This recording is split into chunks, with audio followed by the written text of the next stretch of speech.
This meeting is being recorded.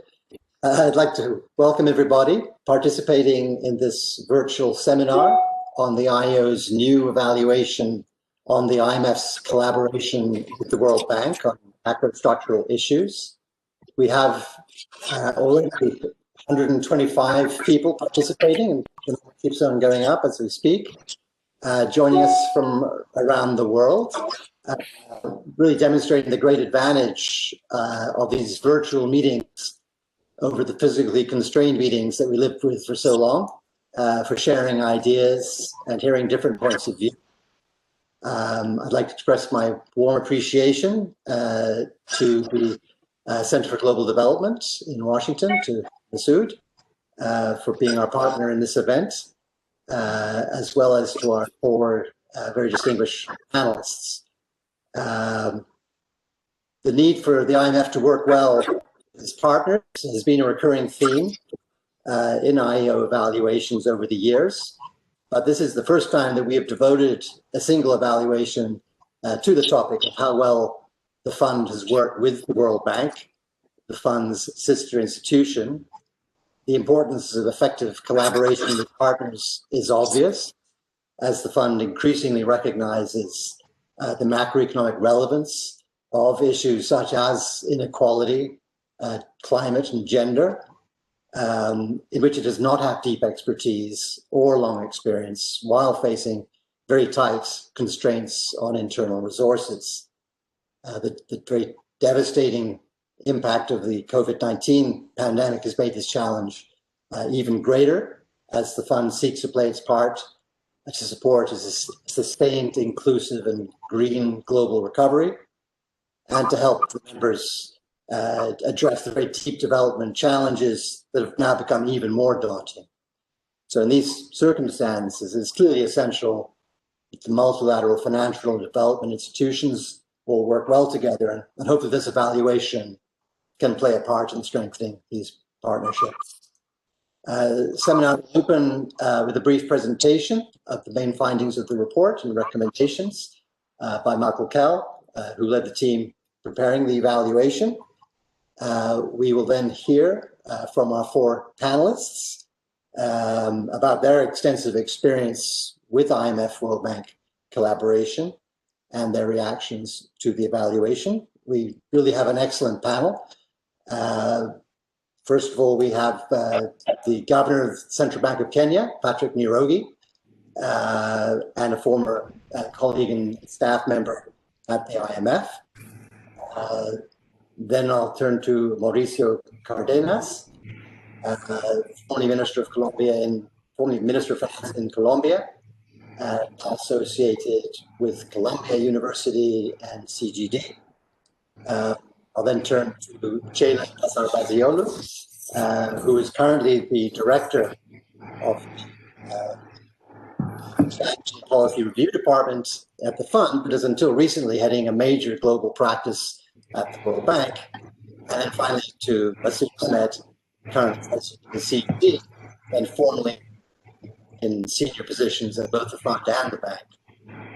So it's an excellent panel. I look hearing from them. Finally, we will have some time for Q&A with our audience, which Masood will moderate. I should just say this event is being recorded. We will post it on our website at the end after the meeting is over. Also, please keep your mics off unless you are speaking. So let me now turn to Masood for some introductory remarks of his own, and then we'll go to Michael. So Masood. Thank you very much, Charles. Great to see a lot of friends online, and looking forward to the conversation. At this stage, really all I want to do is to add my own welcome to what Charles has just said. I think this is a great opportunity to discuss a topic that many of the people on this call have experienced in their own professional lives in one form or the other. So I think I'm looking forward to a good discussion on it. And what I'd like to invite people to do, even as they are thinking about listening to the various panelists, is that if they questions that they would like to raise, just say so in the chat function, and that way I'll make sure that I can turn to you when we get to that part of the session. So with that, I think the next step in the proceedings is to get the presentation. So back to you, Charles. Turn over to Michael. Start this screen sharing process, which is always the most fraught moment in these seminars. Here we go. Good. Thank you, Charles. Thank you, Masood. Can I just check you can hear me okay? Yep, very good. Thank you. Let me just begin by introducing the other members of the IEO team that worked on this evaluation. Excuse me, they were Llewellyn Steadman, Elisa Abrams, Roxana Pedralio, and Tammy Gutner. Tammy's a political scientist at American University who spent a year at the IEO as a Council on Foreign Relations Fellow. So the report focused on IMF World Bank collaboration in the context of 4 pilot schemes run by the fund between 2015 and 2019. And these pilots were aimed at exploring how best to integrate macrostructural issues into IMF surveillance. The pilots covered inequality, gender, climate and energy issues, and macrostructural reforms more broadly. We also considered some longer standing areas of bank fund collaboration, such as joint working on debt, tax, and financial surveillance. And while the focus of the evaluation was on IMF collaboration with the World Bank, we also looked to draw lessons from the IMF's work with other partners, in particular the OECD, the ILO, the WTO, and UN Women. It's worth clarifying what the evaluation didn't cover. So it wasn't intended to be a comprehensive evaluation of all aspects of bank fund collaboration. A lot of joint work between the bank and the fund, of course, happens in the context of IMF programs with low-income countries. And while we inevitably heard perspectives from stakeholders on collaboration in that program context, that wasn't our focus. The evaluation also didn't attempt to systematically evaluate the quality and impact of IMF work on macrostructural issues per se, but rather tried to understand whether collaboration with the bank enhanced the quality and impact of that work. And finally, we were not evaluating the bank's collaboration with the fund. Our remit only extends to the IMF, but we did, of course, seek bank perspectives on how the fund works with them. The main reason for this somewhat restricted scope is that this is the first of a new shorter format of IEO evaluations, which we're currently trialing. Traditionally, IEO evaluations take 18 to 24 months and involve a number of external consultants who produce typically 10 to 15 background papers. Under the shorter format, we aim to complete the evaluation in around 12 months and rely less on external consultants. These shorter evaluations may or may not make recommendations, depending on what we find and our judgment about the potential value of recommendations. There's also an overall constraint of no more than 2 new implementation plans in response to IEO reports each year.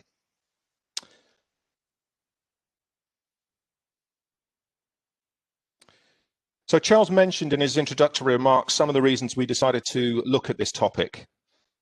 As Charles indicated, bank fund collaboration became increasingly important as the fund looked to enhance its focus on macrostructural issues such as inequality and the drivers of growth following the global financial crisis.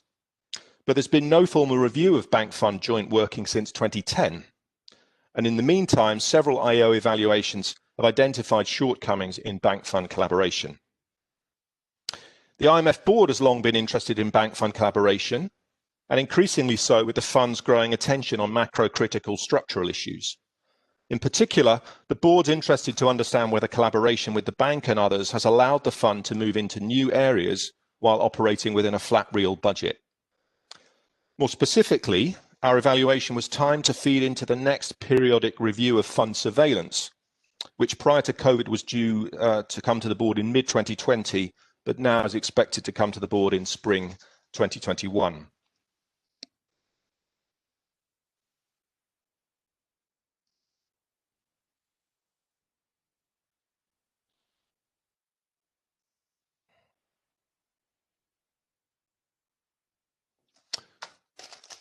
This slide sets out the key questions for the evaluation. So firstly, what were the fund's intentions for collaboration? How then did it operationalize those intentions? What collaboration in fact took place? Was that collaboration effective in terms of quality, influence, and efficiency? What are the factors that support or hinder effective collaboration? And what lessons are there for the fund to strengthen collaboration? Just to say a little bit more about what we mean by collaboration. Based on fund internal reports to management and guidance notes for staff, we identified a range of activities that constituted collaboration. These can be roughly ranked in terms of increasing degrees of depth, starting at the minimal end with the fund drawing on bank publications and data, through to informal discussions between bank and fund country teams, to the co-authoring of background papers with bank experts, joint missions and meetings with authorities, through to more structured collaboration using common assessment frameworks and resulting in joint reports, such as on debt sustainability assessments, or FSAPs. We used a pretty standard set of methods for the evaluation.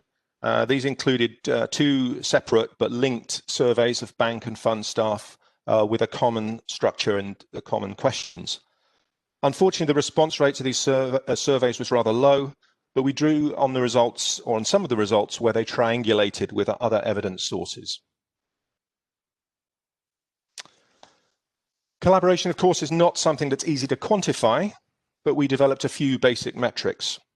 We were able, of course, to quantify some of the survey responses, but we also analysed the citations in a range of fund published documents to see how often the fund referenced bank publications versus other IMF publications, academic papers, and so on.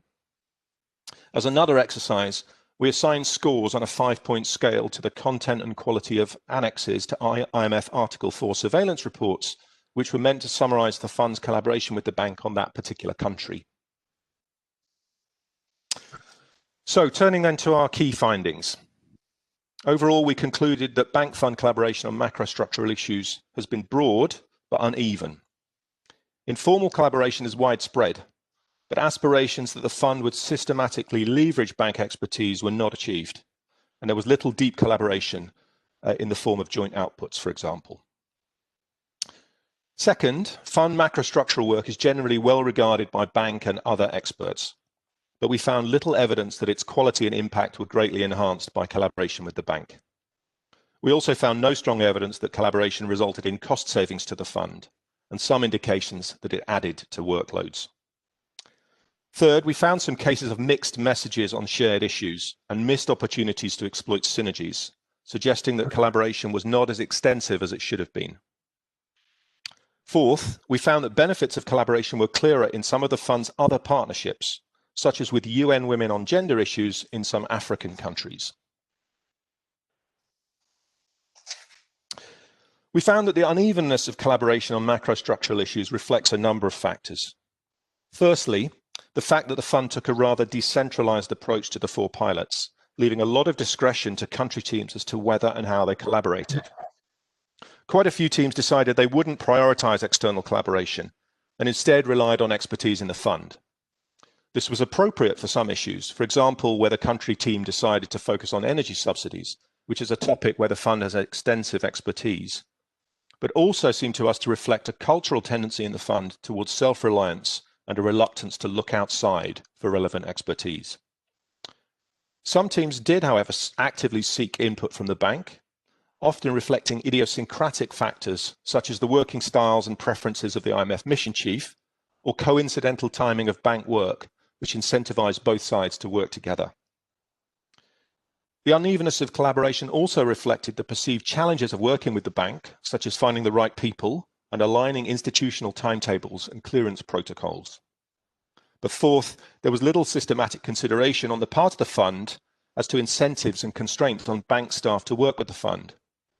And we heard from a number of bank staff that they felt they had little to gain from diverting time to working with the fund on the fund's agenda. Looking beyond macrostructural work under the 4 pilots, we found that bank fund collaboration varies widely across different policy areas. Where it's deep and generally effective, for example, on debt and financial sector issues, this reflects three main factors. Firstly, clear messages from shareholders about the importance of bank and fund working together on particular issues. Second, mutual benefits from collaboration. And third, well-defined roles within tailored frameworks that have been adapted over time. So here are the main lessons that we identified. First, collaboration can bring benefits, but it's also often difficult and can be costly in terms of time and effort. And it's certainly not a panacea for addressing resource constraints. Second, therefore, the objective should not be more collaboration always and everywhere. Rather, the fund should identify the areas where returns to collaboration are likely to be highest, based on an understanding of the business needs of its potential partners and the resource implications for the fund. Third, frameworks for collaboration can be important, but should be tailored to each issue. We don't see a case for revising the Concordat, which is the high-level framework for bank fund collaboration, which has been in place since 1989. Fourth, while personalities and chemistry will always matter for effective collaboration, incentives and culture can influence behavior. The fifth lesson we drew was that bank fund collaboration would be facilitated by easier access to basic information, for example, where to find relevant experts, but also access to curated knowledge bases across the fund and bank.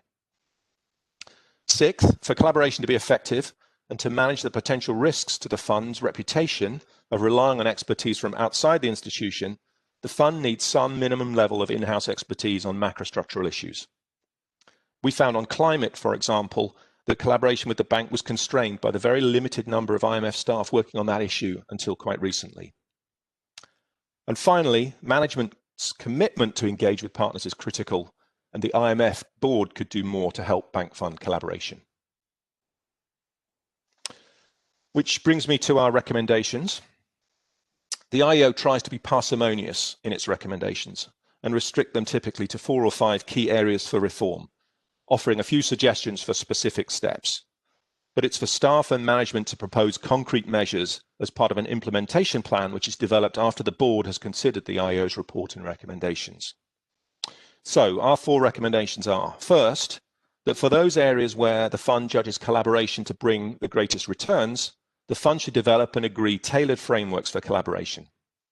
We further suggest that climate change is one area well suited to this, as it's an issue of increasing importance to the fund and one where the bank has deep and complementary expertise, but that expertise is widely dispersed across the bank and can be difficult for the fund to access. Second, the fund should actively consider how to improve incentives for its staff to collaborate externally and address the cultural reluctance to look outside for help. Third, the fund should work with the bank to find ways to improve access to knowledge. And fourth, the fund board should strengthen its role in facilitating collaboration through its oversight role, its scope to influence staff behavior, and its direct engagement with the bank board.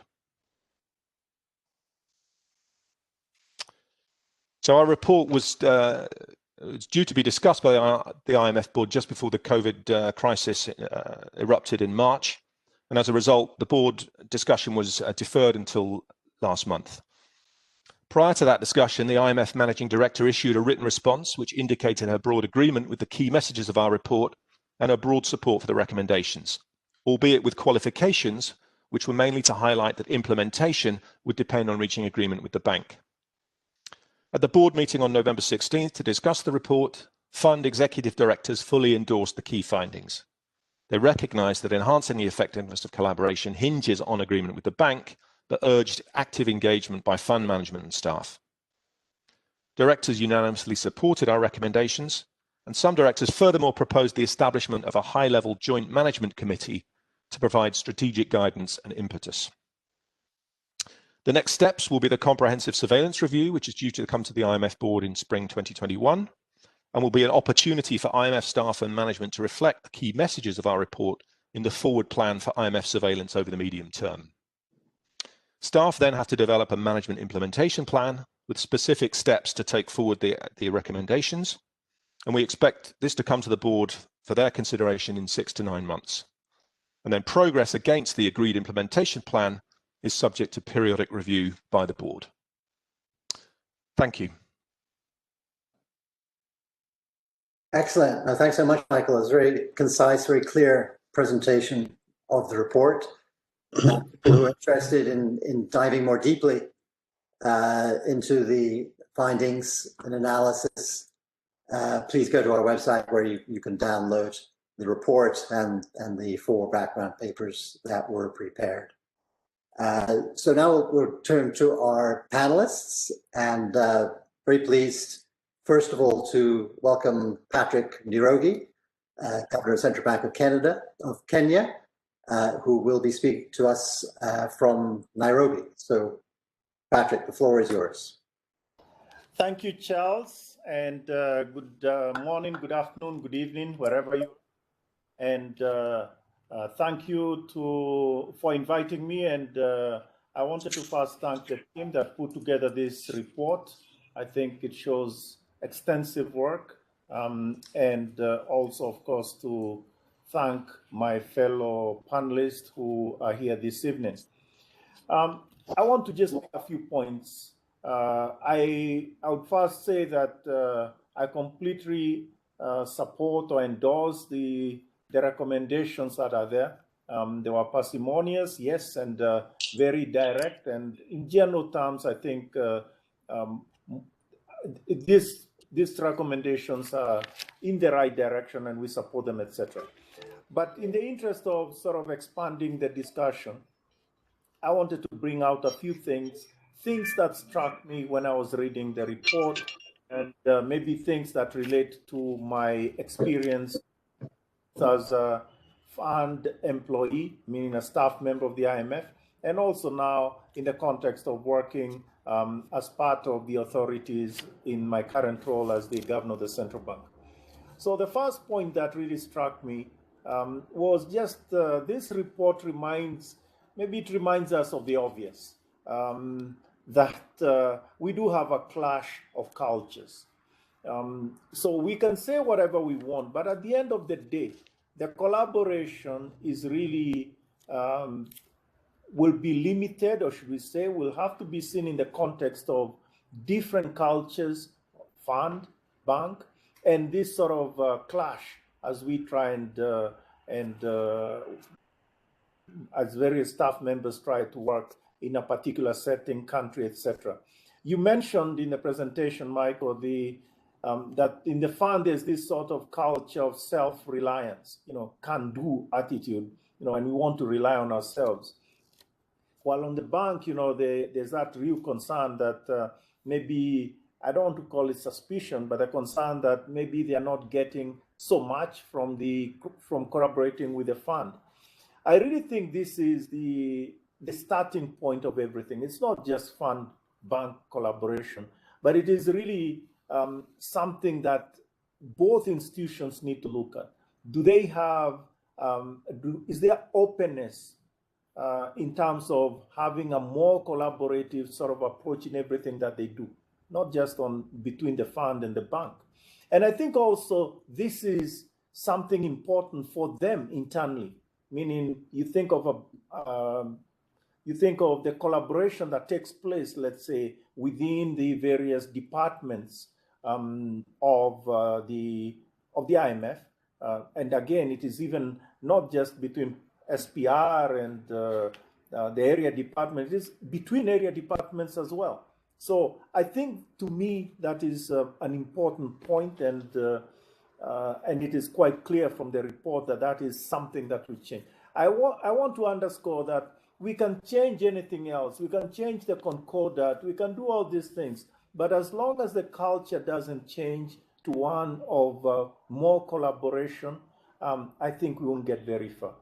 Now, granted, COVID-19, this whole pandemic, has given us an opportunity to consider the issue of collaboration and in teams, etc. And we have used the tools available to collaborate in particular ways. So that is my first point. The second one is to underscore a sort of an obvious point, really, that there is no doubt about the benefits from collaboration.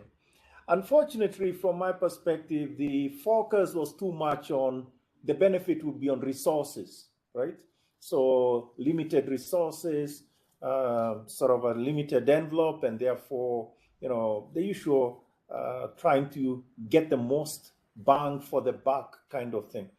But I think there are other considerations that are really important, particularly in the areas that that you talked about, gender, inequality, energy, whatever. So in these new areas where the fund is really a newcomer in a sense, there are many options, there are alternatives. It isn't sort of a one solution. And it matters what alternative or what option you take in terms of resolving it, and particularly because the solution will take a long time. It's not a 3-year program. It'll take a long time to provide benefits or to actually, there are no sort of low-hanging fruit in some of these things. It's a long, hard slog in dealing with some of those things. Think of, for instance, the issue of climate. It'll be years, hopefully not decades, but a long time before you actually fully see the benefit of it, particularly in the low-income countries. So I think the point I'm making here is the benefit really, a principal element of the benefit is that you are not shunted down the wrong set of tracks. And then you'll only discover, I don't know, 10 years down the road, just because of the inexperience of, let's say, a team or whatever other things are there. So the benefits are there, but I just wanted to underscore that I see them more in these options rather than just resources. Now, one could argue that that's a waste of resources to go down the wrong road, but I think I'll leave that for the writers of the report. Now, of course, we have also seen, and the report is clear about this, about the collaboration in key areas, macro, debt. I want to flag one area that I was involved in as well, which is the debt relief that took over the years, the HIPIC, MDRI. I think that was a stellar sort of area of collaboration. Indeed, it also involved other bilaterals or other countries, etc. So there is that. But I think a key element in all this, the success of it, a key element of it was clarity of outcomes. And so there was clarity about the outcomes, and therefore it was easy to design and figure out how to get from where we are to the outcome. I'm not sure we are clear about that in most of these other areas. So maybe there is a, so what are the outcomes that we are looking at in terms of gender? What are the outcomes that we are looking at in terms of, let's say, climate change? Or are we sort of embracing the SDGs and saying this is what we want to do, whatever? So I think before we talk collaboration, before we talk about those issues, there has to be clarity about, or greater clarity, or at least pushing towards clarity of outcomes. I want to come back to the issue of membership, but let me go to my point number 3. I'm very, maybe now I just put it on the table. This really shows my personal bias here. There's all this consideration about frameworks, concordats, and things like that. And I think they have their place. But I'm not so, let's say, enamored by them. I think the way the bank, and particularly the IMF, works is more an issue of tradition. So I would say that this is sort of more, if you are thinking of legal frameworks and things like that, this is sort of custom law as opposed to the European approach to legal system. I don't know what it's called, but I think you see what I'm saying. So I think the point I'm making here is that the tradition, the way, and that comes even from building a knowledge base and dealing with some of the unknowns, that to me is really what underpins the culture, or should underpin the culture of collaboration, rather than sort of the concordat. Frankly, I was lucky while I was working in the IMF to have read the concordat. I don't think anybody working in the IMF, I mean, at least the new staff, have read the concordat. And frankly, it's something that is out there, I'm sure it is somewhere in the e-platforms that are there. But I think even then it's kind of, anyway. So I think my point here is that getting a tradition of cooperation is what we need to go to. The last point I want to make is what about the perspective of member countries? And this is the area that I think the report was weakest, if I were to be clear about where I thought we could do better. I mean, the member countries, what do they think about this collaboration? Are they really, I mean, first and foremost, do they care?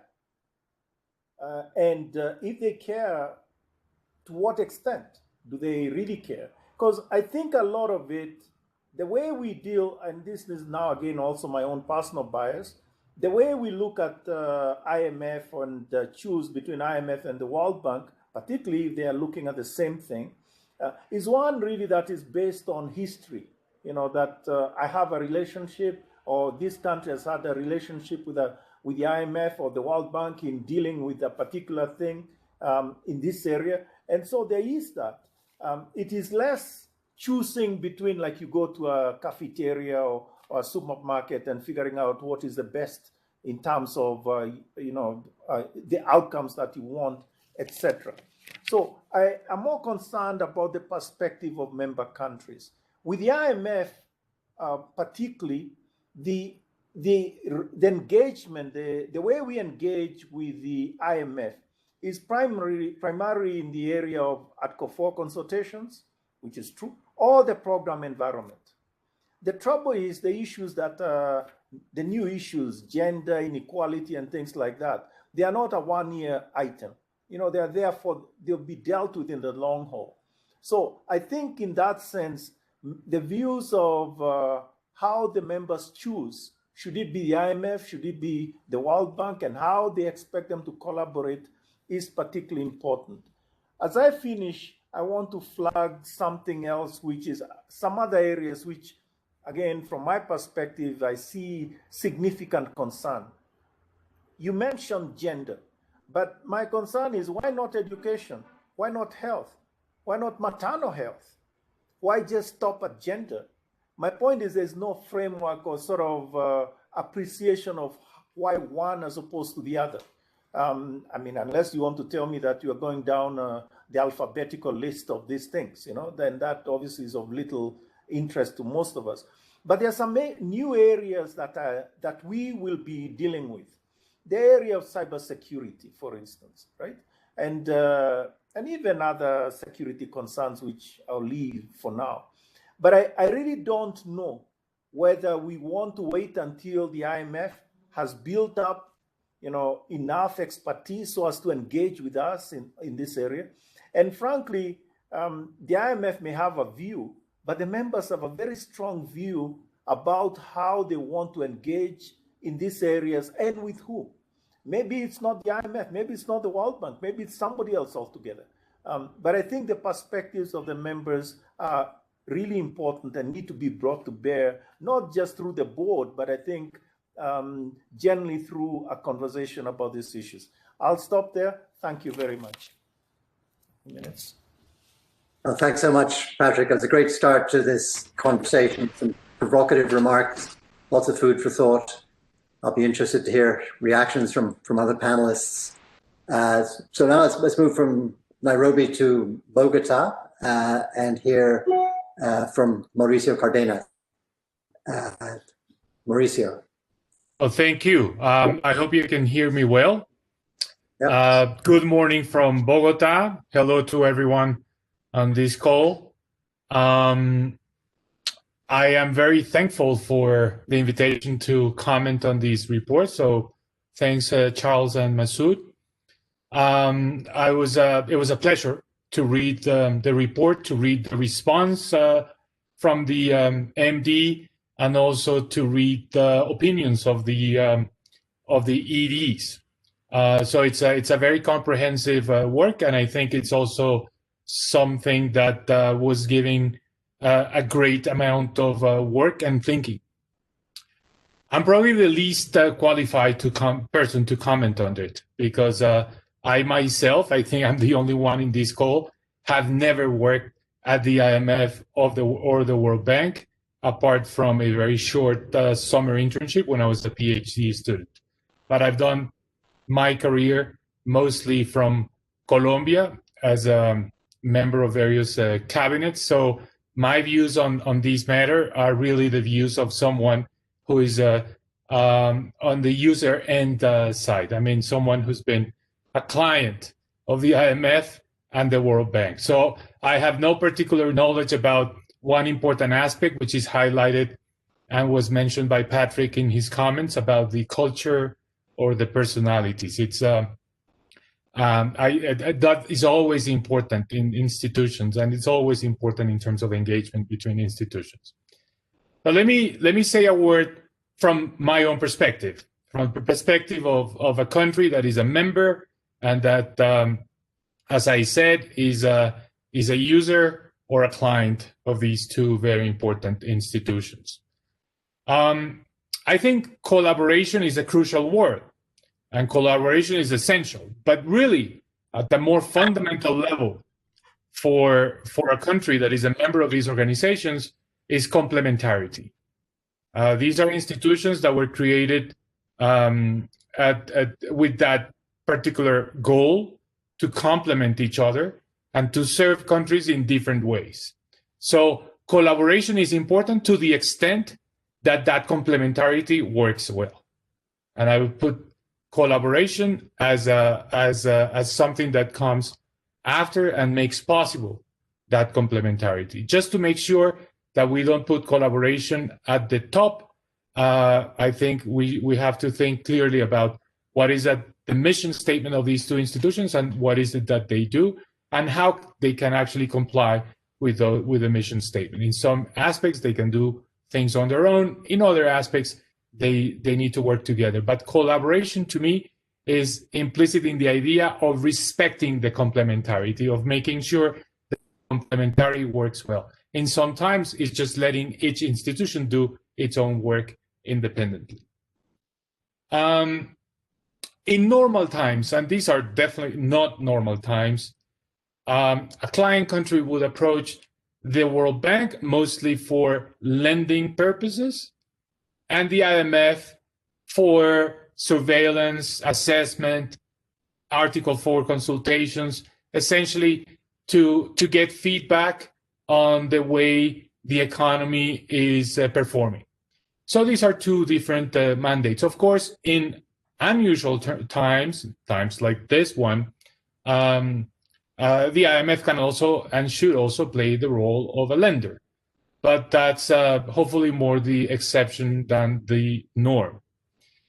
So that, in my view, means that there are two very different mandates. One is lending, and that definitely means work at the sectorial level, understanding the structure of various government programs, the need to improve government interventions, the need to adopt the highest standards in terms of the design of those interventions, etc.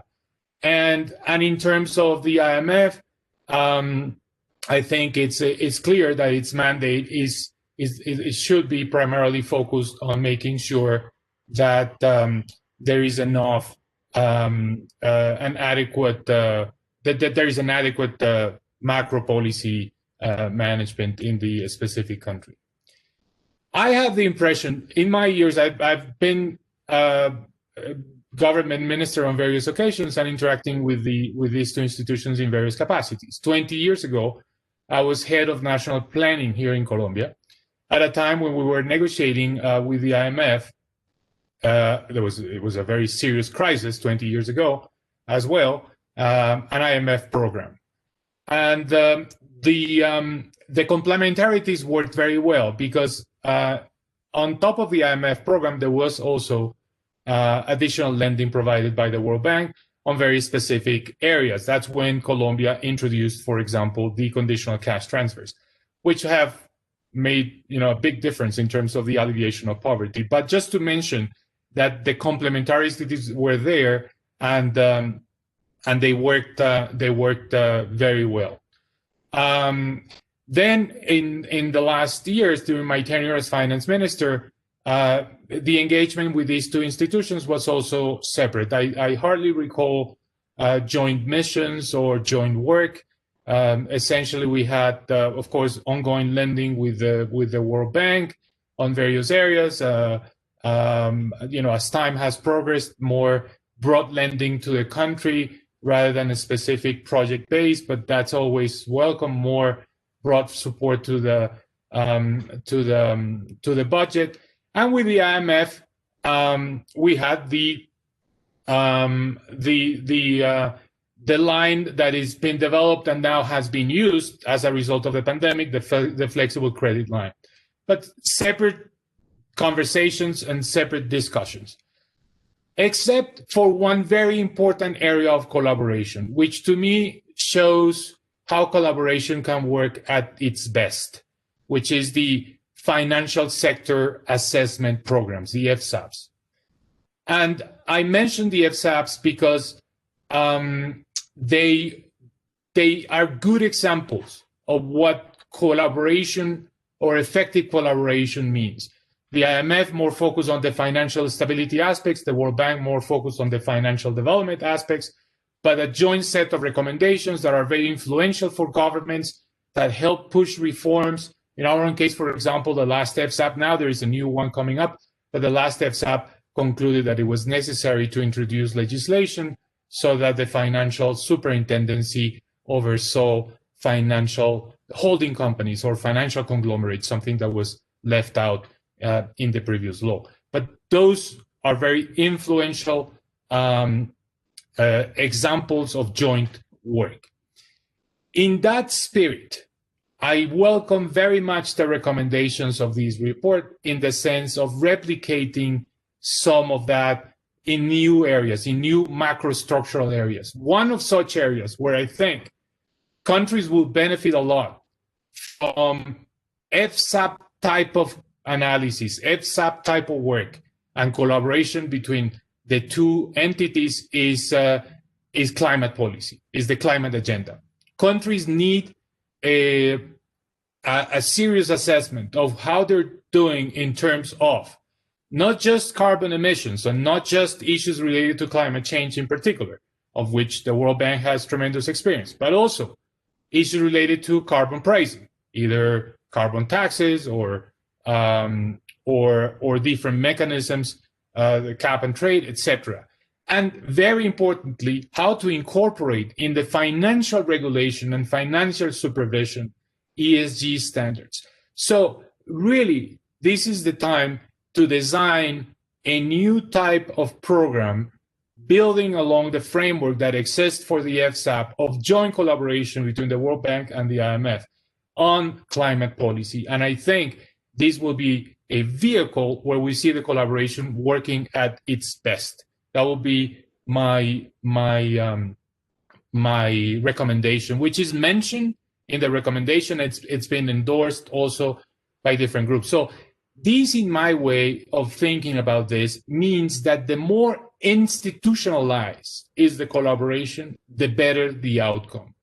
Of course, there needs to be collaboration at all levels in terms of even the research agenda. You have data there on the number of citations, cross citations between the two institutions, joint papers between authors of the two institutions.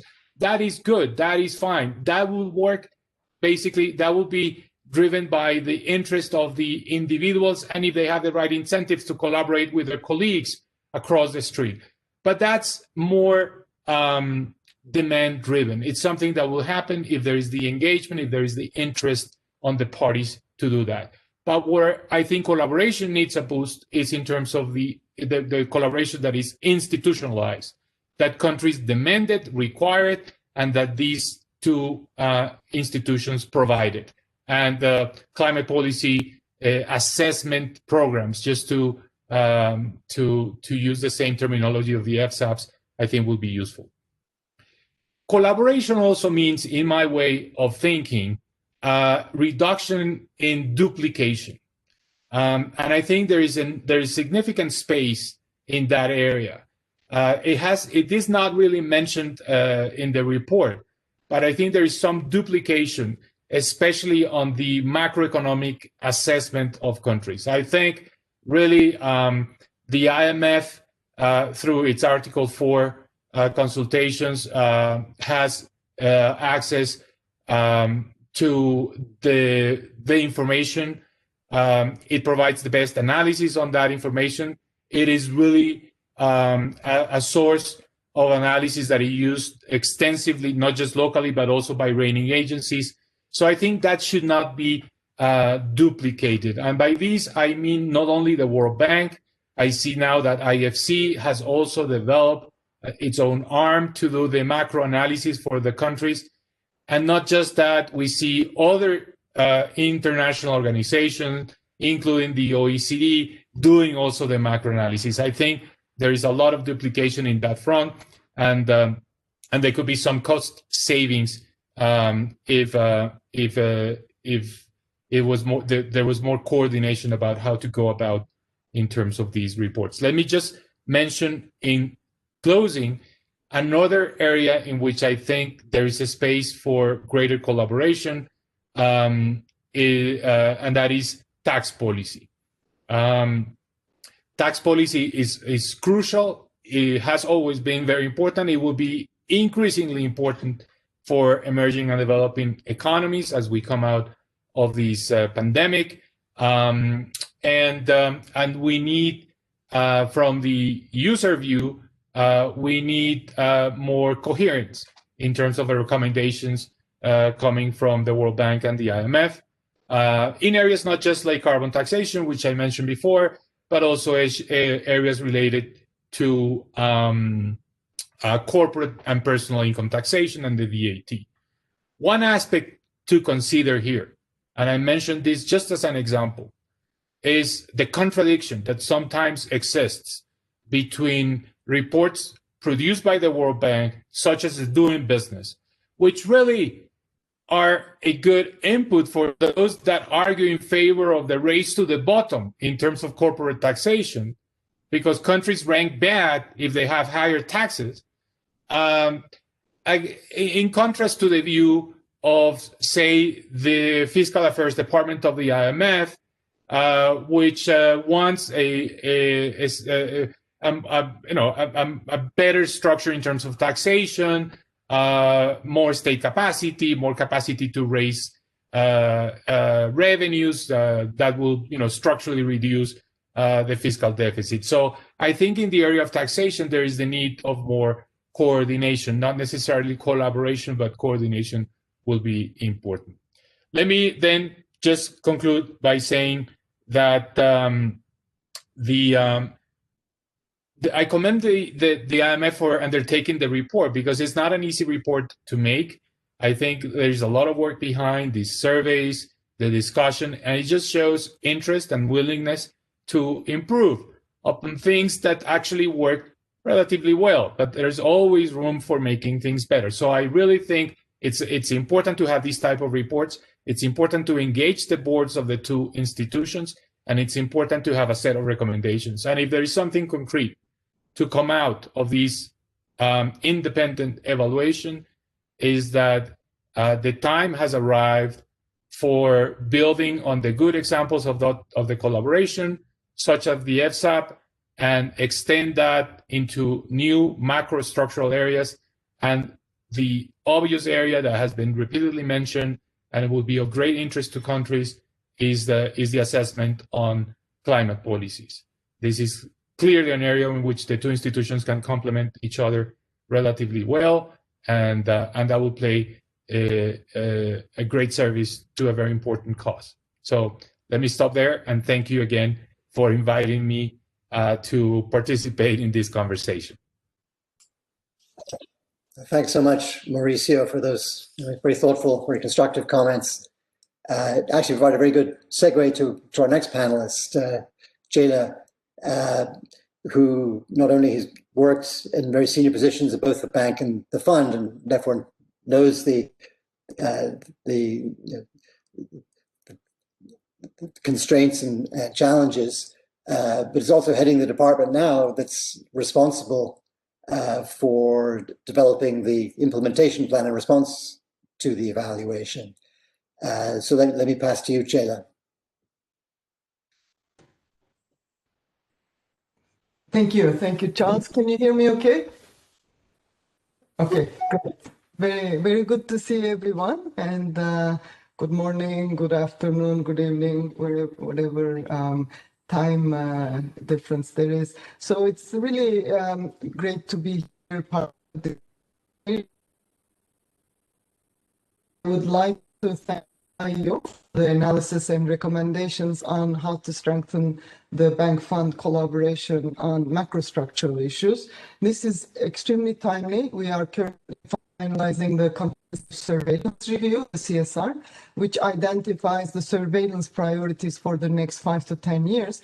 And from our initial discussions, a key point is the need to have a broader view of economic sustainability by taking into account the economic impact of demographics, inequality, climate change, and technological change in our surveillance work. And enhancing collaboration with our sister institution is critical and will be even more critical for the fund to achieve this goal, and for the bank and the fund to leverage each other and complement each other. And that's why I think this report is extremely timely at this time. I happen to know firsthand both institutions, as Charles just mentioned. I was a deputy director in MCM at the fund in 2015, and at that time I actually moved to the bank on a secondment. It was a 2-year secondment, which was then extended to another year, to 3 years, and then I stayed on an additional 2 years as the vice president of Equitable Growth Financing Institutions, which covers many of the topics that the two institutions work on. Not everything, but many of the topics. So, and having worked also after the crisis in Turkey, in my own country, and having worked with both institutions from the other side of the table, I think provides some perspective. So what I want to do quickly, and I've put on the timer so that I have a lot to say, so I put on a timer to pace myself. So what I want to do is go through the recommendations from those perspectives. And the report does find that the current collaboration is adequate, but it does recommend, the recommendations are really good, very focused, and how to achieve more effective collaboration and prioritizing areas where fostering further collaboration is highly impactful and cost effective. And that's really critical. So the first recommendation is seeking to develop and agree on concrete frameworks. And I underline concrete frameworks to ensure effective collaboration. This goes back to what Mauricio just said about FSAPs, and this is what I have seen. The FSAP was put in place after the Asian crisis in late 1990s. It was a joint IMF World Bank initiative. It worked because the two institutions work together, except advanced economies, which the fund does the FSAPs. We work together, and each institution brings its own expertise and areas where they can really add value. The bank much more on the market development side, like capital market development, financial sector development, competition, and so on, and the fund much more on the stability side. And as we know very well, these issues are very much linked. So the FSAP has been very much a product that links the two institutions. It works well most of the time, but not always. I think one of the issues is that the fund, because it's focused and it has a different budget and resource frameworks, when it takes on an assignment, it allocates time and very clear timelines. At the bank, sometimes on mission, you find that a colleague goes from 3 weeks FSAP and then back to another mission for 2 weeks, and so on and so forth. So it's sometimes the collaboration is stretched because it's hard to achieve the deadlines as needed. So when I was at the bank, I was in charge of the FSAP group as well. We put in place clear timelines for staff who were working on FSAP so that they could work and these tensions and issues didn't raise. So I think that's an important, very mundane, but a very important way to make sure that the collaboration is effective and both sides feel that each side is contributing to the agenda. There is excellent collaboration on debt sustainability and transparency. Again, I was working with the team that worked on this from the bank side the last few years, and now at the fund as well. There is we have put in place very recently a bi-weekly meeting with bank colleagues that we regularly meet every 2 weeks with Carmen, with Effie, acting vice president currently, and OPCS, the bank's operational vice presidency, joined these meetings from our side. We discuss country-specific issues, we discuss architecture issues, and so on and so forth. So this is a regular bi-weekly meeting to enhance information sharing, collaboration, and so on, in addition to our multi-pronged approach, our joint board papers, our work with the G20 on debt issues. So on debt, we have a very important agenda, and I think this here, the collaboration is first-rate, exemplary. On tax, we are part of this platform on collaboration and tax. This is with the Bank Fund, OECD, and UN, and I think we can do better. We were working very closely with Vitor to, again, regularly meet and go country by country. What are we doing on Kenya? What is the bank doing? What is the fund doing? How do we make sure that we leverage each other's work? So that, I think, is an important area that I fully agree there should be more collaboration. We work closely on fintech. We had the Bali fintech agenda, which was joint work with the bank and the fund on sound principles, sound elements, and that collaboration on financial inclusion payment systems goes because it's continuous, because it's really a very nice complementary expertise on each side. So these formal collaboration frameworks work very well, and I'm happy to inform all that what Mauricio asked for is exactly what is being done right now. We have put in place and piloted about 6 countries so far in the last few years, and IMF, World Bank, we call them CCPAs, Climate Change Policy Assessments, which provide an overarching assessment of countries' climate strategies. And it's really good collaboration. And the idea is to enhance it further by making this product much more like the EFSA. But that requires resources on both sides. And that's what we need to work on. And I fully agree that this is a key priority that we can really acknowledge the expertise of each other. There are also a lot of informal frameworks for collaboration. So when I was the mission chief for Ukraine from the fund, my counterpart from the World Bank, the country director for Ukraine, was excellent. We had an excellent collaboration. We had joint meetings, joint missions. There was a huge issue with the gas sector where the World Bank had expertise on pension reform. It was very good collaboration and so on. So it was a seamless collaboration. It was like one team because we needed that to leverage our expertise. And what I don't know if everyone at the fund recognizes, but the bank has huge on-the-ground presence. So the Brazil office, when I was on secondment, I was in Brazil for a year. They have 80 staff on the ground. The bank had 2 people, the res rep and a junior economist. In Ukraine, the bank had, I don't know how many, but at least 100 staff. So the bank has an intimate knowledge of its institutions, sectors, and so on, which I think is critical for the fund. But it's more of an informal relationship right now. You know, if the two people get along, they make it work. If not, it doesn't work. So I think that's an area where there needs to be a little bit, I'm not saying formal for the sake of formal, but clear collaboration on issues. The bank has excellent products like the systemic SCD, systemic country diagnostics. I don't know how many staff at the fund know about SCDs. I really don't know.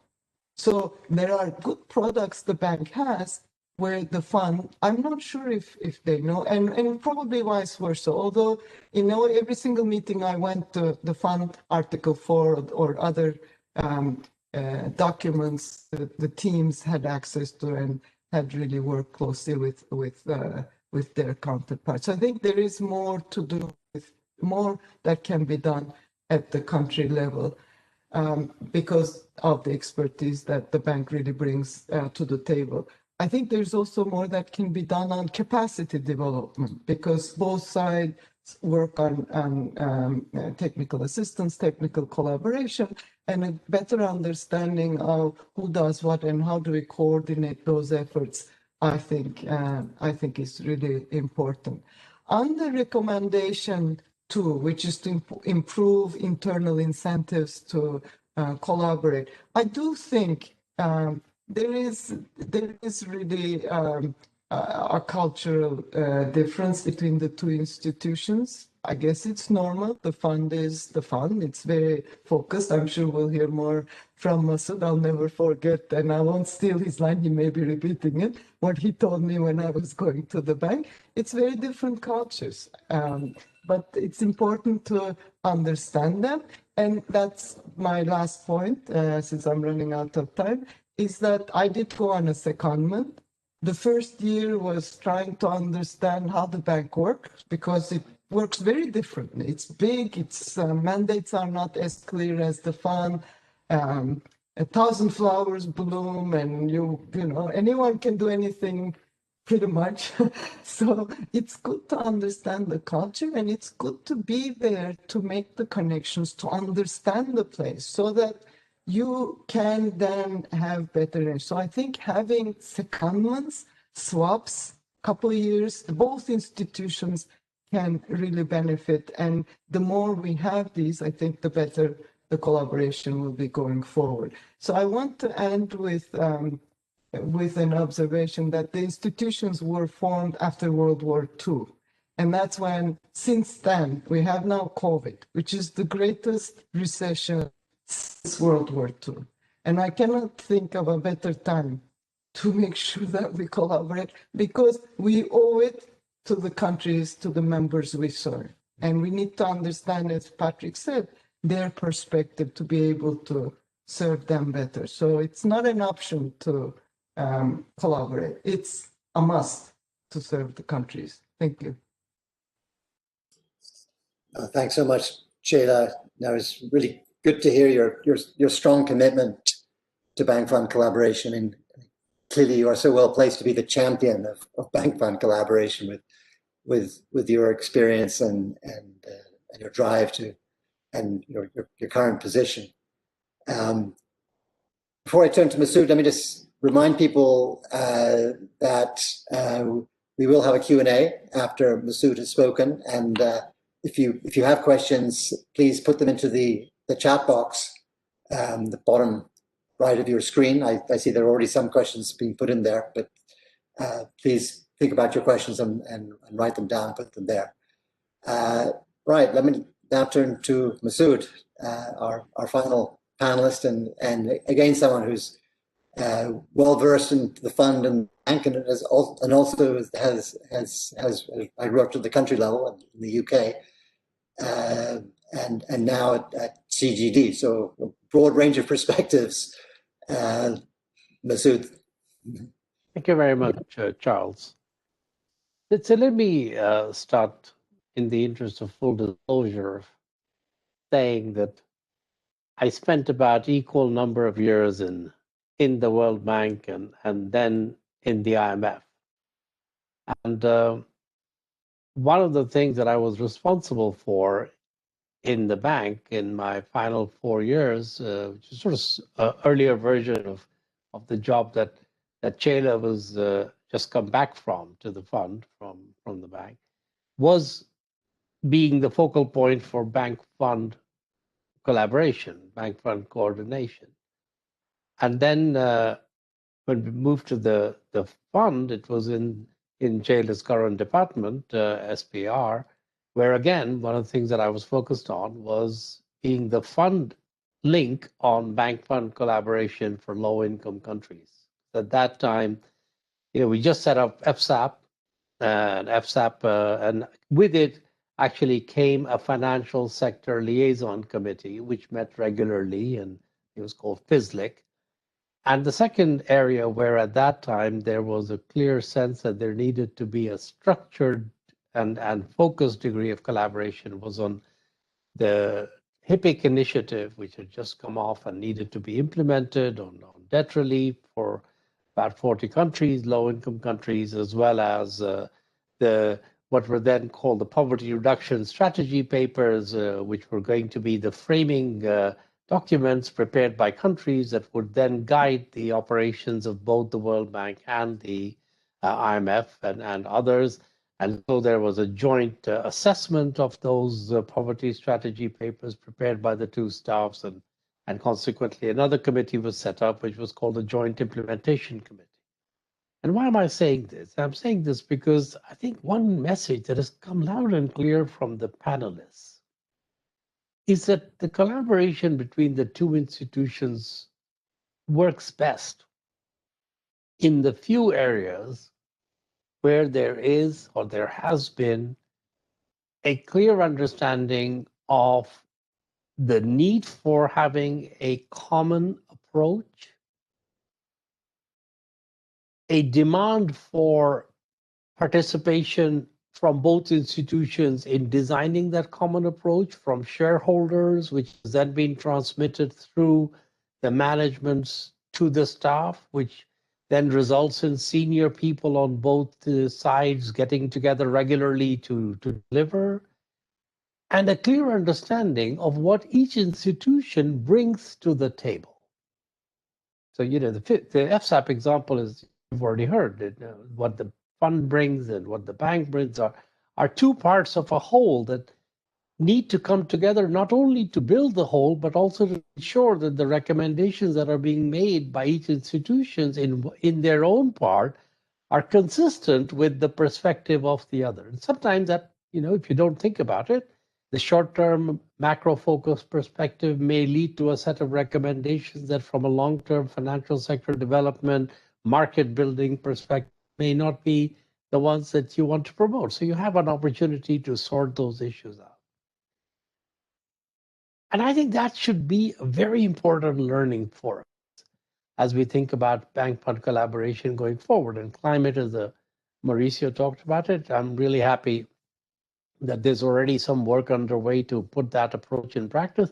But it's very obvious that you can't have two organizations giving advice on climate finance policy, particularly on taxes and other dimensions, without having some mechanism for ensuring that this approach is coordinated at the country by country level and also at the global level. But in a lot of the other collaboration, the framing of it, in my mind, from the fund side, has been a little bit fund-centric. So the way when you were at the fund, when I was at the fund, we thought about these collaborative efforts on structural measures was around, well, we think it's important to get into inequality. Inequality is important. We don't really have enough expertise on it, so we're going to draw upon the expertise of the World Bank to try and ensure that our work is better informed. Nowhere in that framing did we ask, so why is this important? Well, what is it in it for the World Bank? Why should they be interested in allocating staffing and the timing? Because suddenly we've discovered that it's important for us. And also, not only have we discovered that it's important for us, we've also suddenly decided that it's actually this Article 4 that is going to focus on it. And as Ceyla was saying, the fund has very tight timetables, a very clear strategy. And so in this time frame, I want to get inputs from the World Bank, which is a very sprawling, loosely organized coalition of intelligent small businesses, I want you to deliver to me on my timetable a product that I can use, and then I'm frustrated because you don't see this as a priority. And the World Bank is sort of wondering, who are these people and what are they talking about? I mean, we have a 5-year, 3-year work program we've been discussing with the country. We have a plan of things. This year, we've got really in-depth work going on gender, not on inequality. But the brief of the fund mission chiefs got inequality in it because they're part of a pilot. So I think, this framing issue really needs to be thought through a little bit. And for my mind, I don't know how many people from the World Bank are on this call. It'd be quite interesting. If you're from the World Bank, just put your name down in the chat. We've got 200 and some people on this call talking about bank fund collaboration. I don't know how many people from the World Bank actually are going to be part of this conversation. It would be quite nice to sort of get that perspective. Now, and that's why it works a lot better in program cases. Because in program cases, if I'm the bank, I actually see that I can get an area on which I've been working and I'm struggling to get a lot of traction in terms of implementing some recommendations. And the fund program comes along, and it's a very good way for me to get more traction on some of the proposals that I have. And often, the lending that I'm going to be doing, particularly if I'm doing a development policy loan, is often something which I want to have a coordinated approach with the fund program. So there's a very clear framework within we can operate. But in a surveillance case, and particularly in middle-income countries, where a lot of the bank's work is very demand-driven, in terms of a discussion with countries on what the priorities are on the work they're doing, that doesn't work so well. So I think that's just important, also a second point. Now, the third point I want to make, because I think many of the points have already been made, is that from this particular IEO exercise, one lesson going forward, and this, a lot of it will come back to Ceyla in her current role, is going to be that when the staff have a clear framework, it works better than when everybody sort of lets loose to go figure what collaboration means. And I think if you look at some of the pilots you've looked at, in some cases there was a fairly clear definition of what the nature of the product was and what was expected. And in others, there wasn't. And where there wasn't, you ended up with outcomes that are very varied because mission teams did what they thought made most sense. And sometimes that was good and sometimes it wasn't so good. So I would say going forward, whether we're talking inequality, whether we're talking gender, whether we're talking climate, we've already talked about, it's very important to give mission teams in the fund some clear guidance of what is the nature of the collaboration that is envisaged. And also, I think, a clearer sense of what is the fund's focus in that space. So some of the feedback from others on the collaboration in the structural areas is that it's great when the fund talks about the macro dimensions of that work. That's where the greatest value added is actually for the others because they don't have comparative advantage in that. It's not so obvious when the fund does a nice piece of work, but which is no different from a piece of work that could be done by any other institution in their regular business because, it adds to the global stock of knowledge, but it's not actually bringing to bear the comparative advantage. So I think the more one can stick to defining the macro dimension and why that is relevant in that particular subject area, I think the more you're likely to get output from and Ceyla's put in a question, which I think is sort of question for me in this case, which is, what can one say to, sorry, it's actually for Ceyla. So you will actually answer that question, Ceyla. I thought it was from you, which will when we come to the questions about the diverse cultures. But let me just say one thing about the diverse cultures, since I've lived through both of them. The bank, because of the nature of its work and the organizational structure and its decentralized location, many staff working on countries or in countries, is more complex place to maneuver for people who come from the fund. It's actually even more complex place to maneuver often for people who are within the bank. You don't have to come from the fund to find the complexity. It is the nature of the organization. But there's huge pockets of extraordinary expertise that sit within that diversified and decentralized grouping. You just have to be able to find it. And I would say one very important role of the central unit is to be the guide to help fund staff find the right counterparts.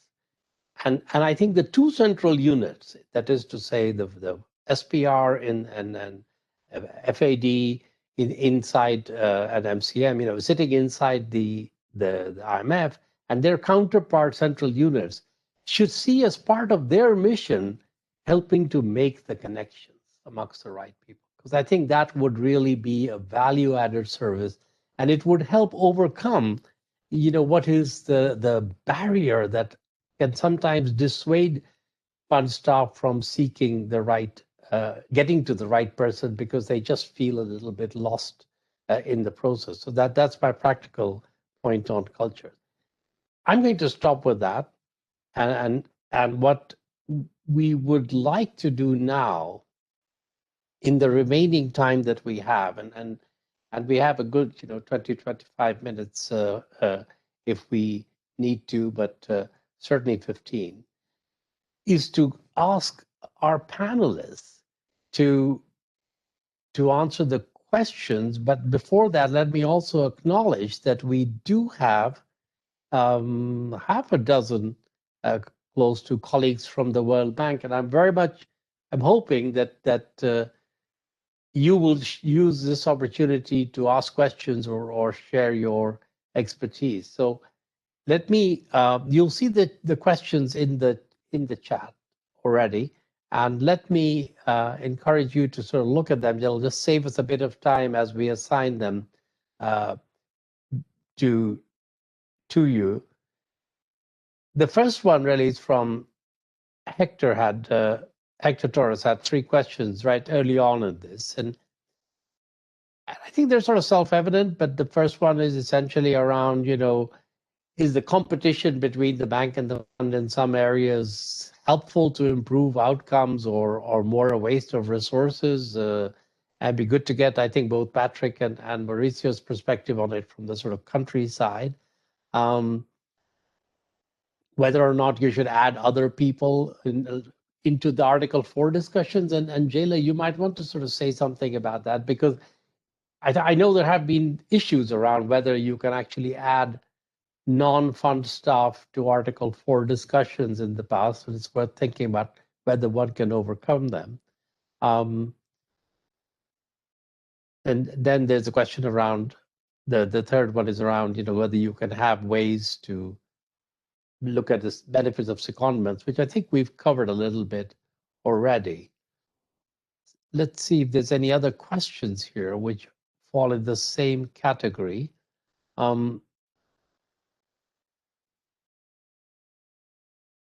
I think there's a very good question, again, maybe Ceyla for you, which is, why stop at gender?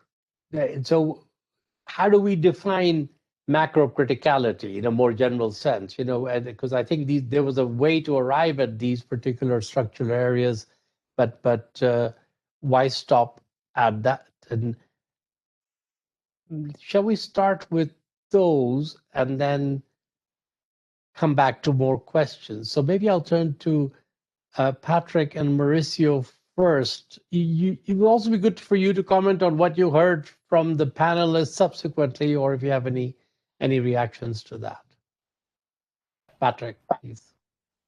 Thank you very much, Masood. And I think in terms of the reactions, from the other speakers, Ceyla, Mauricio, and yourself, I don't think I want to add too much on that. I think you've done a wonderful job explaining from your different experiences. I mean, both you and Ceyla have an amazing wealth of both sides of the street, as it were, and the issues that are there. So I don't think I want to spend time on that. But I think what I would want to do is just to mention that the question about competition between the two institutions, is this helpful? Frankly, I think it would be destructive. It would destroy what I would call the sense of trust that the authorities have between the two institutions.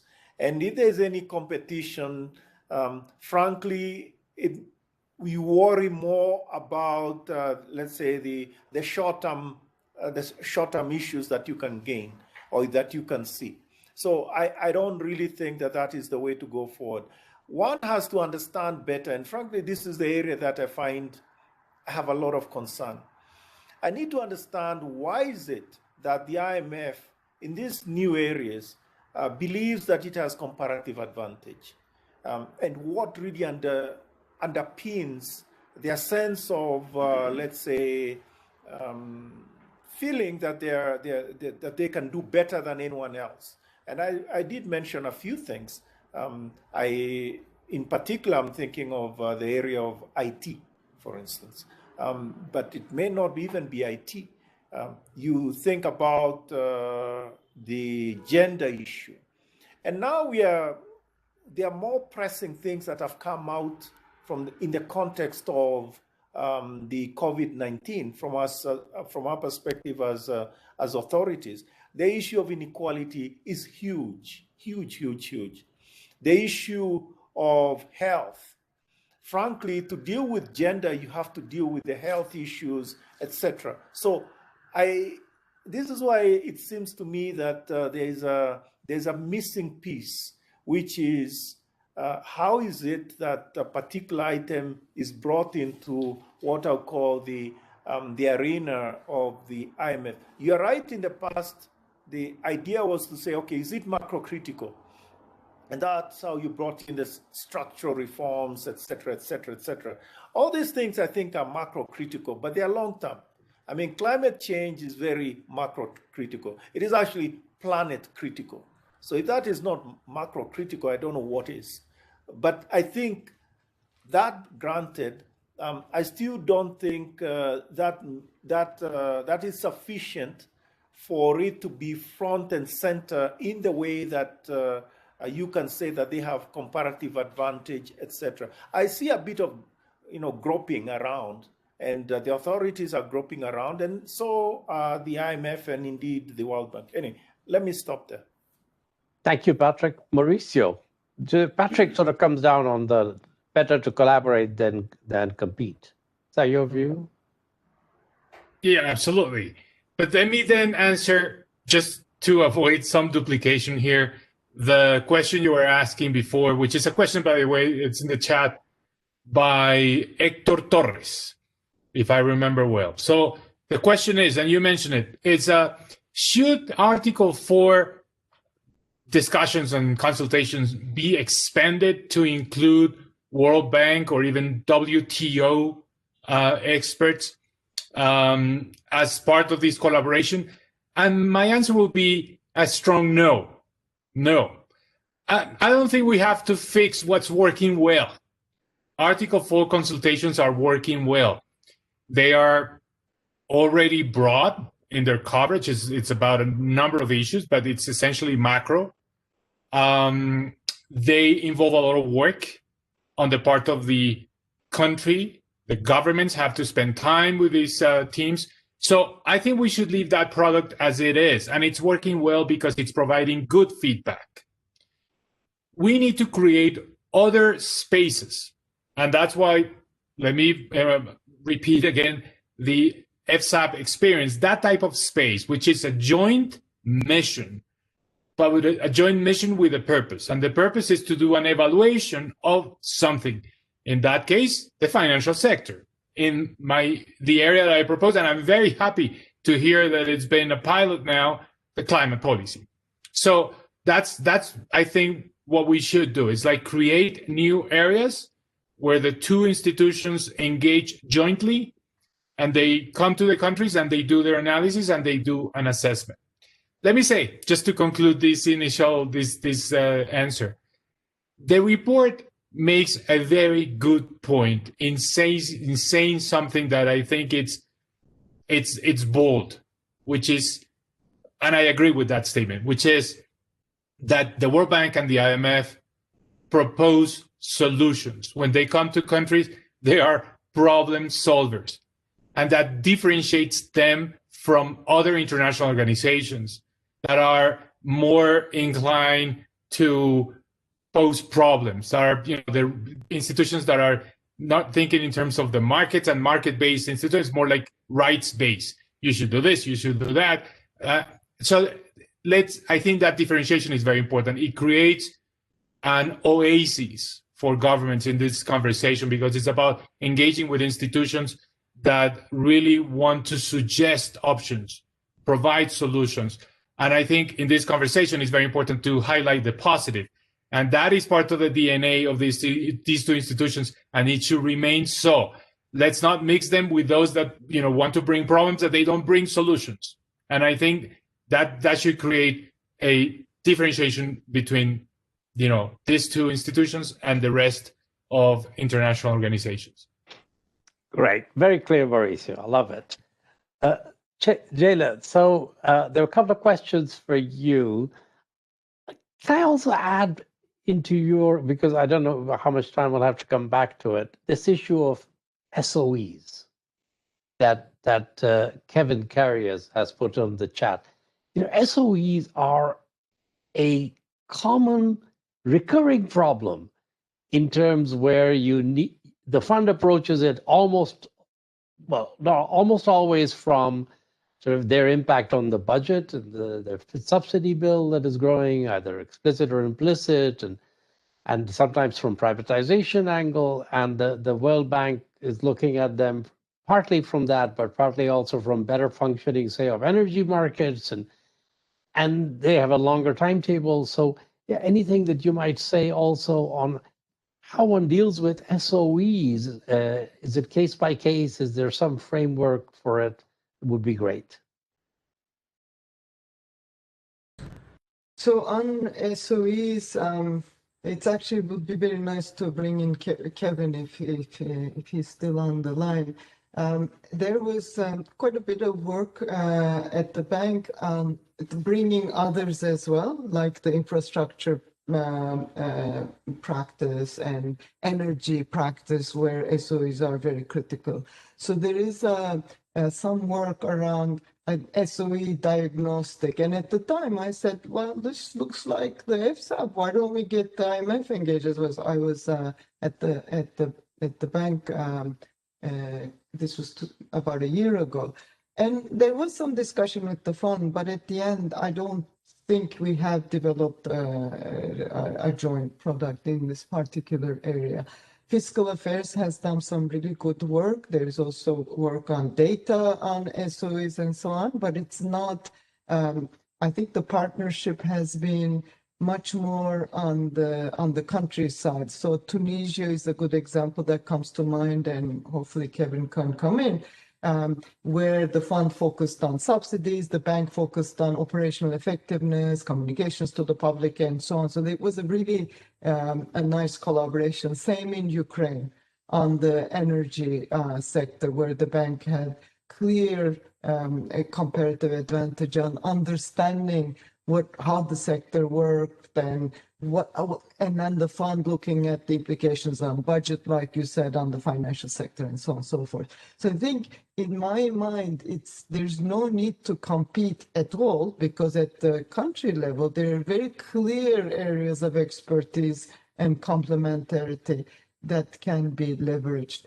I think the challenge is how to make sure that that happens in a more regular way rather than very ad hoc way and a very kind of opportunistic because two mission chiefs or the mission chief and the country director happen to get along or the teams happen to get along. So it would be useful to hear, I think, to bring in the bank, perhaps Kevin can come in on how this can be made more of a general practice rather than ad hoc. Thank you, Ceyla. So maybe a good time to bring Kevin in. And then I also wanted to see if Rudy von Kleist, who's online, I said he wanted to make a comment. It would be great to get your comment as well, Rudy, because it's useful to put a bit from how you see this from being at the board. So, Kevin. Thank you, Masood. It's great to see everyone. Let me make one comment in the interest of time because I know we're running late. If I was to be self-critical of the bank, it's that I think we get a bit more sucked into, legacy issues or incumbency issues with SOEs, and it's with the best of intentions. I mean, but we have an SOE that will say to us, look, we can't fire everybody, or we can't implement this efficiency plan quickly, or we can't, go into a liquidation or a bankruptcy procedure, even though we are in fact bankrupt or insolvent. And with the best of intentions, I think we start thinking about, well, let's think about how to manage this, how to phase this, how to do all the impact analyses. In the meantime, there's a fund mission chief that's saying, wait a minute, I have to send my package to the board in a couple of weeks. And, I'm not getting what I need. And, then that's where the divergence starts to happen. And I think that's the great thing about the FSAP, in that it does start to map out the more stability issues, the developmental issues. In the chat, by the way, we were having a side chat on Tunisia, which I think is a little bit of a better example.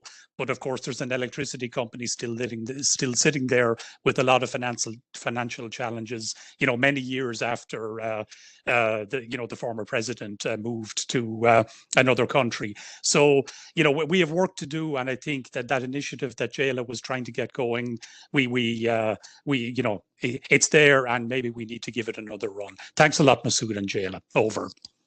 Thank you very much, Kevin. That's helpful. Now, I mean, sometimes, of course, the reason you take longer is because you have an appreciation of just what is politically feasible as well. So you have to find the right balance. Rudy, do we have you online? Oh, there you are. Yeah. Yes, thank you, Masood. Just very briefly from a sort of shareholder's point of view, because I've served on the boards of both institutions, and really in the end,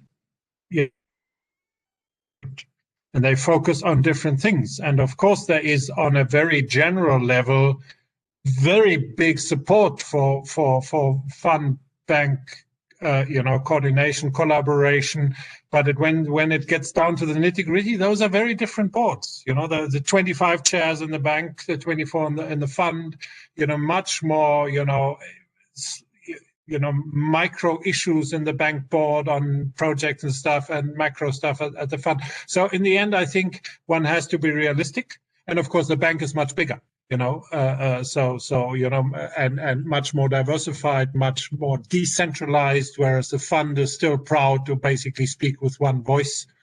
As in the bank, you will, ask the bank and you get 4 different answers, which are all probably right, but, may not always be quite the same. So I think, we should really focus this, from a share point of that, there are 2 topics where there needs to be very strong focus. That's climate.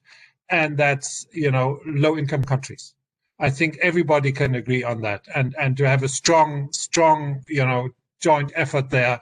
And everything else, priorities change, priorities shift. COVID has shifted priorities tremendously in the course of a couple of weeks. So I think making sure that we focus on those areas where we have a very broad consensus that there is a huge payoff of this cooperation, and don't have overboarding of expectations regarding many other issues because of the difference of the institutions, the difference of the boards, and shifting priorities over time. Thank you. Thank you very much, Judy. I think it is important, very important point you've just said about how different the boards are. Just even the ambience of the two boards is very different. I would say that I think for people who sat on both boards, there are times when you had the same ED serving on the bank and the fund board, and it was interesting to see how their personality would evolve depending on which board they were sitting in. So it is important. And the same thing applies to the IMFC and the DC, which is the Development Committee, which are the ministerial committees. And I would say one of the sort of highlights of my personal professional career was being involved in the setting up of what I think was the only joint meeting of the IMFC and DC, and navigating the sensitivities of getting these two groups of ministers into one meeting to discuss a common approach for the bank and the fund on how to deal with debt was probably as complicated as doing the debt relief itself. Okay, I think we are sort of running out of time, so this is probably a good time to bring this to a close. Do any of our panelists or Michael, who's led us off very nicely to start this, want to say anything before we wrap up? I don't want to put people on the spot, but Patrick, Mauricio, Ceyla, Michael, anyone? Raise a hand if you'd like to say something. Patrick. Ceyla could go first. Okay, Ceyla, you go first. That's very kind. I just wanted to mention something which I also put on the chat. The first time ever, after all these years of sister institutions, that the two boards actually had an informal board meeting was 2 years ago on financial inclusion, and I thought it was really good. We had MCM colleagues, Ratna Sahai was there from our side. I was there with some colleagues. We talked about what we do, what the fund does, what the bank does. And it was a really great effort, which also led to the Bali FinTech agenda. And I thought the board was very engaged. It was the first time they were sitting, we hosted it at the time at the bank and in tables discussing same issues. And then we tried to do something similar on debt, because we have a joint agenda on debt. We write the joint paper, but then we each have individual board meetings. So we were trying to get at least informal meetings, but that has not yet materialized. So maybe we could look forward to that, because I think the message, the need for complementarity and working together has to come from different levels. Thanks. Thank you. That's where Rudy being on the call will now be an added champion in the board for that. Patrick. Thank you very much. Just wanted to add, in addition to considering the question of collaboration between the World Bank and the IMF, I think some of the items that we are discussing, climate change, clear one, there is a lot to be done in terms of collaboration with other institutions. So in a sense, even after we've squared the circle and we have, let's say, somehow agreed on how to collaborate between the IMF and the World Bank, we still need to deal with the other institutions. And there are other agenda or other fora where some of these things are being dealt with. And the IMF and the World Bank cannot say, well, we are doing our own little thing here and living there. So I think it is important to look at the universe of arrangements that are there and to see how best to collaborate and for the benefit of the members. Thank you, Masood. Thank you so much, Patrick. Mauricio, anything? No, boss. Well, in that case, Charles, can I turn it back to you to close out? I think this has been, from my point of view, a really great conversation amongst people who are all very knowledgeable about the topic from different perspectives. But does it help you? Thanks so much, Masood. I think Michael might have something you wanted to respond. I didn't see your hand, Michael. Sorry.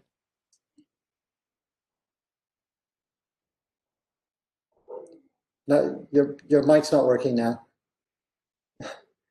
I just wanted to respond very quickly to a point that Patrick made, where I thought he made a fair point that the report perhaps have as much in it on the view of authorities as it might have done. And I think that's partly because, as I mentioned, this was a shorter format evaluation, which meant that we perhaps had less time and resource to solicit the views comprehensively from authorities. But one thing we did do was we talked extensively to all 24 ED's offices in the fund, and there was a very clear and consistent picture of real interest on the part of the EDs around this question of bank fund collaboration. Not all of it positive, and on the part of some of the EDs representing advanced countries, there was criticism of the fund's failure to perhaps engage as well as they might have done with the OECD on some structural issues, for example, which I think speaks to the issue of duplication and competition, which was but also those countries where the engagement is rather different, and the importance of coordination to the bank and fund in terms of consistency of advice and respecting the capacity constraints in some of the smaller and low-income countries. And those authorities that we did speak to directly also, they were very clear to us this was an important issue for them, particularly around the advice and also for the wider credibility of the multilateral system. Thank you.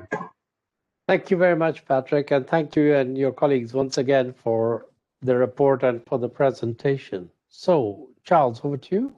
No, and thanks to you, Masood, for so skillfully moderating this really interesting and rich Q&A. I have to say, I'm certainly very pleased. I'm sure the team is pleased that our evaluation has generated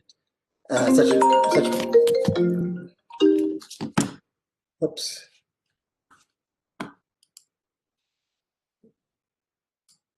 Sorry, I got a cold just at the wrong moment. Very pleased that our evaluation has generated such a a rich discussion. Also, I'm certainly pleased that I think so one of our key messages has been pretty much embraced by everyone who spoke, that it does make sense to try to build stronger, more effective collaboration in key strategic areas, to institutionalize the relationship, not just rely on personal relationships and synergies, but to do so in a way that avoids being bureaucratic and just sets up procedures for the point of setting up procedures. So it does require some careful thinking about where exactly the benefits from collaboration are going to be greatest. I think that was one of our key messages, which Michael mentioned earlier, and is I think a key issue that Ceyla will have to grapple with as she and her team thinks about how to develop an implementation plan for the report. I'm glad that we've had some good participation from our World Bank colleagues, because one of the challenges will be to make sure that there's sort of equal commitment and enthusiasm on both sides of the street to learn lessons. I should have actually mentioned, perhaps we should have mentioned before, that when we did this report, we received a lot of support ourselves from the World Bank's independent evaluation group that really made the report possible and helped us to navigate the World Bank. So let me mention that. So let me bring this to a close. Close for today, but it's certainly not closed for our continued interest in this topic. It's an important topic, and when we do evaluations, for us, it's absolutely key that there be a strong, robust follow-up to the evaluation. We're not just about writing reports that sit on people's shelves, but hopefully about generating change on the ground. And this is an area where change really can bring great benefits to the two institutions, but even more importantly to the membership. So with that, let me call this to a close. Thanks everyone for participating, and hopefully we can get you to one of our future workshops. Thank you very much. Bye-bye.